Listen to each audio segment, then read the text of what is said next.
Have you ever tried to imagine? Nothing? Not empty space, not darkness, not silence, just nothing at all. It sounds simple, but the more you think about it, the stranger it becomes. When we say nothing, we usually mean the absence of something. An empty room, a blank page, or the silence after the music stops. But is that true? Nothing? Not really.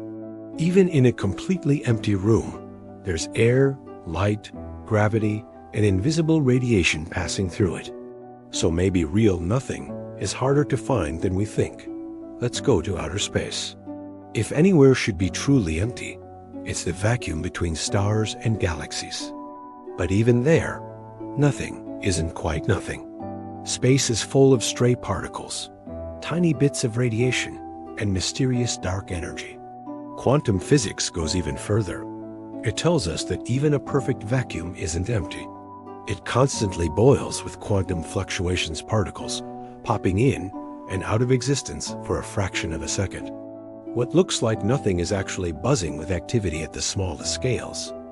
So, does nothing exist in nature? According to physics, the answer seems to be no. Every time we look closer, we find that what we thought was nothing is actually something. But here's the twist.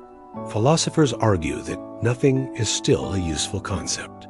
It represents the absence of being the idea of what it would mean if absolutely everything were gone. Some even say that asking whether nothing exists is a paradox, because if it exists, then it's already something.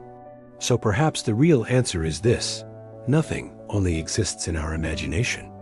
It's a concept we invented to describe the absence of things, but in the real universe, there may never be such a thing as true nothingness. Everywhere we look, there's always something. And maybe that's a good thing. Because if there were truly nothing, there would be no stars, no planets, no life, and no one to ask the question in the first place. What do you think? Does nothing exist, or is it just a trick of the mind? Let me know in the comments.